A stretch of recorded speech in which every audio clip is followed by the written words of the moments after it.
Hi everyone, Sab here for day 23 in my 81-day drop-in creativity challenge. I'll show you where I am. Here I am by the lake. By the lake, early evening. I should actually tell you when I'm not by the lake because I'm always by the lake, unless I'm not. And there's a barky dog, there's a plane going by, making plane noises. Barky dog.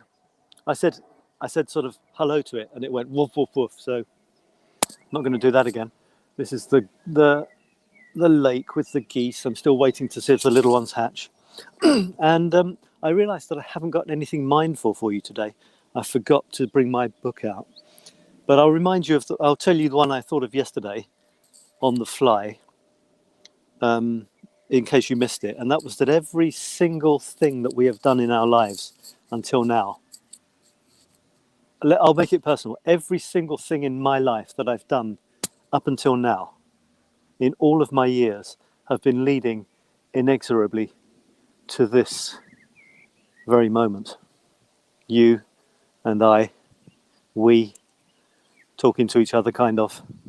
Can you imagine? Every single event in your life has been instrumental in leading you to this time that we are spending together.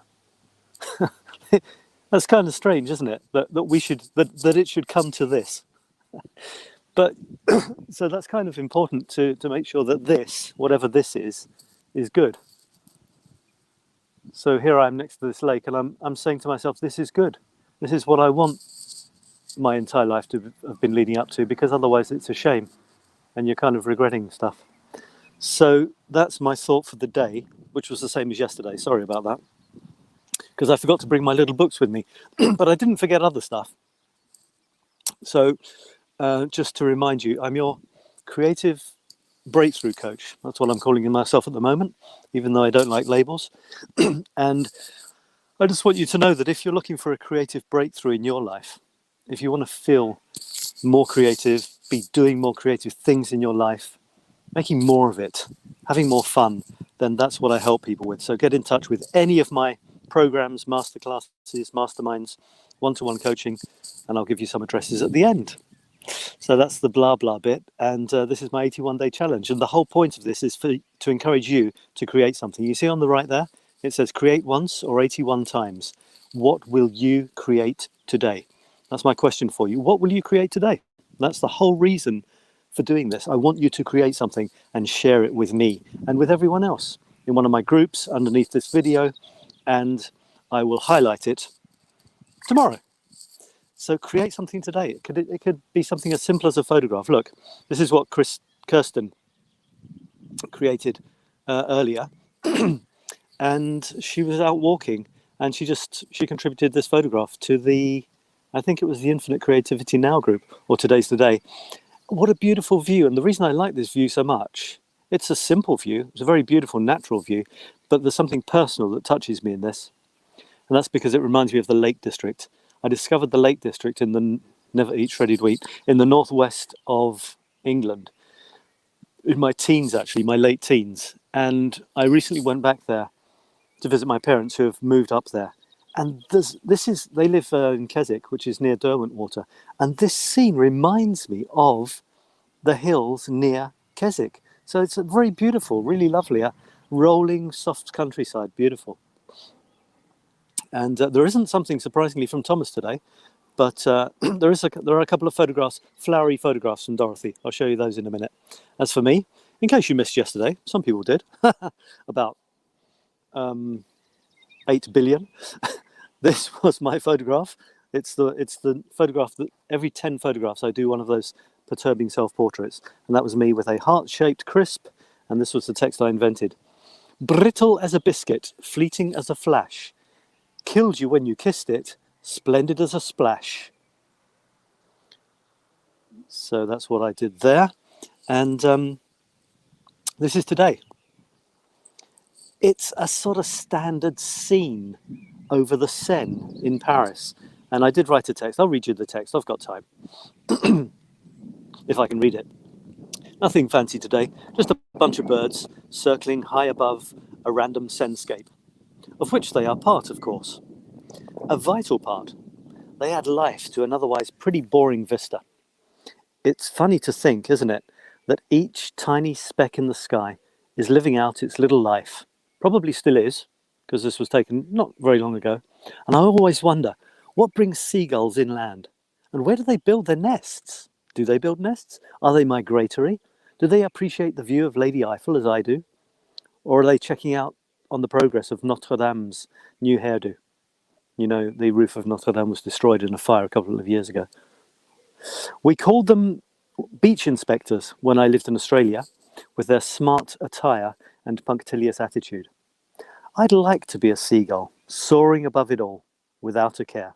Although, what do I know? Maybe they have seagull cares, which I'm not aware of. And on the topic of birds, here's a poem. I've decided to inflict a poem on you most days as a way of sort of digging out my archives and inspiring me to be as creative as I would love to be. And that's what I do for you, you see. That's why I say to you, in case you missed the beginning, no, that's not it. What will you create today? Because I believe fundamentally that creating regularly is a wonderful way to feel that we're living a worthwhile, enriching and generous life. Because when you create something, you can share it with others. And there's nothing nicer than receiving something creative from others. Remind me to tell you what I received from someone incredibly creative in the mail today, and I loved it. Let me just hit you with a poem before that. It's in my pocket, by the way. Tell me to remind you. Remind me to tell you. And this is a poem. There's a bird. You see that bird there? That was painted by my future ex-wife many, many years ago. And I did a poem. And it was funny because it was, well, here's the backstory. Because she lived in another country before we eventually got together. She lived in Greece and I lived here. And so I was often calling her. It was back in the days when there were payphones and you put the card in to call. And I imagined that she was lurking inside every telephone box, and I could communicate with her by slipping something into the little card slot. And this is a poem that I wrote, and it was called "Love on a Wire." I haven't read it for many years. Love on a wire. My love is sneaky, creeps around the number pad, her playing ground. She slips in through the thin card slot and speaks to me by wire. Never one to mess about. I track her down, I seek her out. No phone booth has not heard from me, but patience is required. Each time I cross a shady spot, some hidey hole in some grim plot, I spy the likely cabin, and I talk into the wire. I've found my love in lonesome lands, on stormy nights in cities bland. A gyroscope she's spinning, but I stalk her like wildfire. My mission is to see her face, to tempt her from her secret place. A fateful date will come to pass. We'll meet up on high wire. Until that day, I'll seek the truth. This shadow man, her dogged sleuth. I'll scour the valleys daily, sending telecom desire. My love lies where the phone lines greet the corner of some soddy... Start again. My love lies where the phone lines greet the corner of some sodden street. But now and then I'm lucky, and we whisper over wire. And that's a painting she did when we were together. Very fond of that poem, Love on a Wire. You can find it on mysticrhythms.com with all the rest. And I'm doing a lot of poems at the moment. I've got to get back to something else. I'm in a style right now where I'm not quite sure what's going on in terms of my poetry. I've got to work something out. Something's not quite right. And I don't know what it is. So we'll see. And c'est bon, je parle à moi-même. And so let's have a look at Dorothy's photos. So this it's got Dorothy, and I've just seen it up close. She took pictures of these cherry tree blossoms, and we've got cherry tree blossoms here where I live, and they're absolutely gorgeous, and we can hardly appreciate them because we have to be inside. But that's lovely. And then she did her style. I'm convinced that, Dorothy, you found your style, and it's a style for now. And she's doing these double exposures, and then she doubles the double exposure, so you get this quadruple explosion. Hey, it's a new word, an explosion of color, and it's great. Go for it. I love the way you found something that you like. Okay, that's 10 minutes, and I'm going to finish with something, a sabism. Here's a sabism, then the thing in my pocket. This was from my business creativity sabisms, although you can relate it to anything. Too many people believe the future just happens and rolls them over in its wake. That came from someone called Cindy Gallop. And too many people believe the future just happens and rolls them over in its wake. And that could be a huge discussion, couldn't it? On whether we have free will, whether fate is predetermined, all sorts of stuff. But in other words, where I interpret it my way, is shit happens and planned success too. And the second was, we can be masters of our universe. So whatever you think about fate, it seems that we have some measure of free will. You know, we can sort of get up in the morning and we can decide, am I going to do this or am I going to do that? Am I going to do nothing or am I going to do something? And for me, there are times to do nothing, but most days I enjoy finishing the day having done something, or more precisely, created something. Listen, I'm going to finish with something amazing. There was a letter in my letterbox today, and it's an old-fashioned way of communicating. I don't know if you remember it. People actually put sort of ink on paper and put it in an envelope. And look, it's got stamps on it and everything. Look at those beautiful stamps. And doesn't want to focus. And they are from Deutschland, 2020, it says. And inside this letter, I just got to show, I was so excited to get it. And I was even more excited, before I opened it. And then when I did open it, I was absolutely stunned by what was inside. Have a look at this. It's a card. Okay, it's a card. And this is a playing card which has been painted on, not just painted, but like there's a woman, a cut-out woman. The words have been cut out, soul embrace. It's been beautifully painted. The little heart has been painted on the girl as well. And you can see it's a playing card. You see there's a number 10. And even on the other side, I don't know if you can see, hang on, underneath, it's been decorated as well. Not only that, but when I open it up,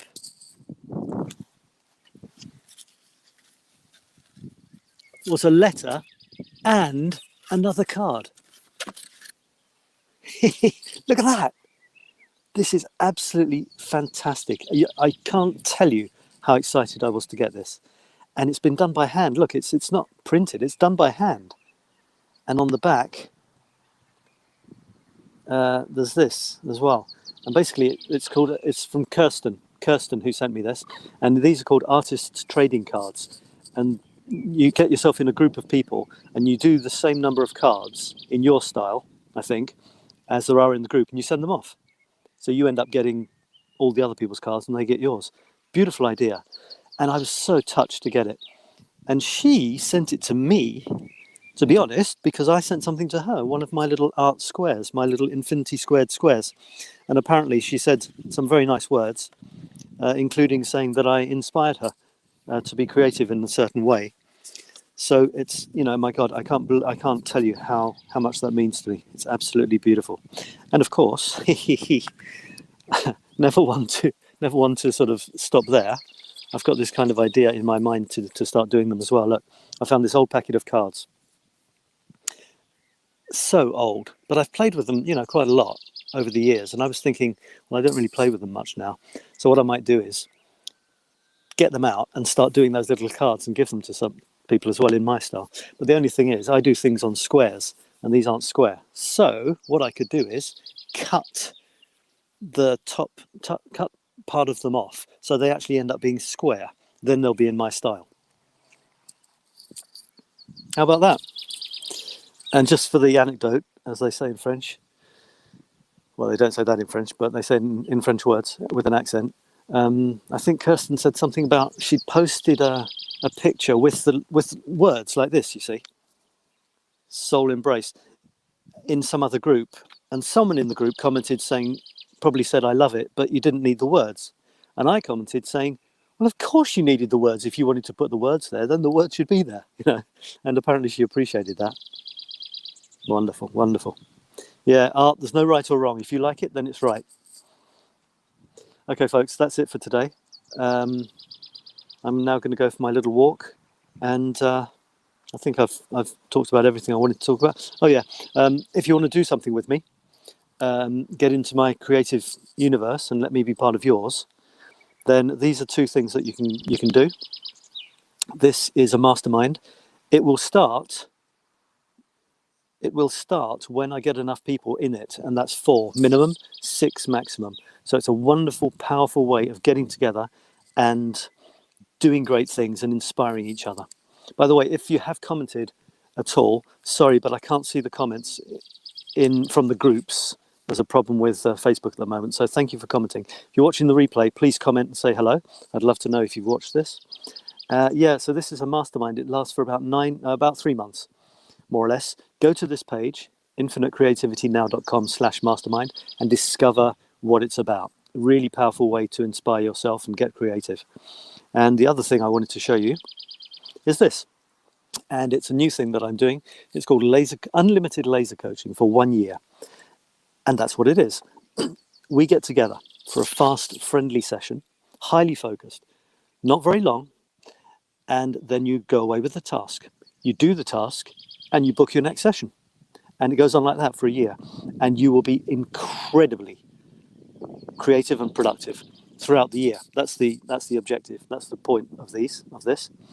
And you'll have your own creativity coach to call on for a year. That's me, by the way, in case you hadn't realized. And you can get to that. You can start anytime. Start today if you like. Go to infinitycoaching.biz/laser and read all about it. There's loads and loads of information about what it involves, how it works. Give yourself the treat of a personal coach. That's me, by the way. And for a year, and see what you can't produce in a year. So that'll be amazing, and I can't wait to get going on that. But because it's such a ridiculously good deal, I am only offering about 3 spots on that. That's it, folks. Thanks for watching if you did watch. And, well, if you're hearing these words, thanks for watching. And I will do the same thing, possibly the same place, tomorrow for number 24 out of 81. I'm going well. I haven't missed a day. This is what I'm trying to be like in my life, not missing days. And I've been accompanying myself with